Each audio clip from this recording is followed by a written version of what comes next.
इसरो के लिए चंद्रयान 3 की कामयाबी अहम उपलब्धि थी। चंद्रयान 3 के चंद्रमा पर उतरने के करीब 1 साल बाद भारतीय वैज्ञानिकों ने मिशन के नतीजों के बारे में बताया। ये नतीजे रोवर के एक प्रमुख उपकरण से मिले हैं। नतीजे चंद्रमा की सतह के बारे में नई जानकारियां देते हैं। इनका असर आने वाले समय में अंतरिक्ष अभियानों पर पड़ सकता है।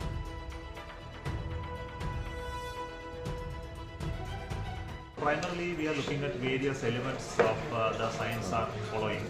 One, there is a question on where the moon came. Where moon is originally a part of the Earth, or it came from another asteroid, or it's another minor planet got trapped in the gravity of Earth. So these are fundamental questions.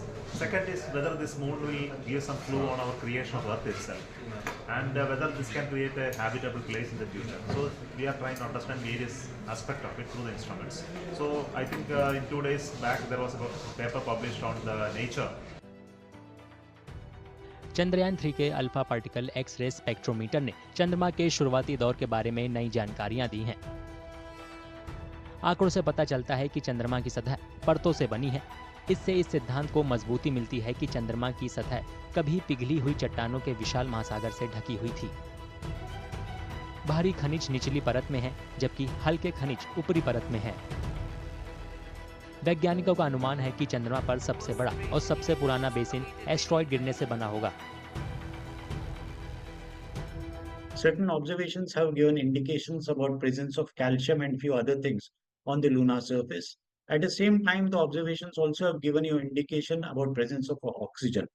But unfortunately, what we were looking about presence of a hydrogen molecule, which could have given certain amount of indications about presence of a water over we have landed, that observation, at least till date, ISRO has not come out clearly whether there is a presence of a water there or the water is not present over there. चंद्रमा की सतह के बारे में चंद्रयान 3 के नतीजे अभी शुरुआती दौर में हैं। आने वाले समय में और भी जानकारियां मिलने की उम्मीद है। इससे पहले चंद्रमा के दक्षिणी ध्रुव के बारे में कोई जानकारी नहीं थी। जाहिर है चंद्रयान 3 से मिलने वाली हर जानकारी आने वाले समय में अंतरिक्ष मिशन के लिए अहम होगी।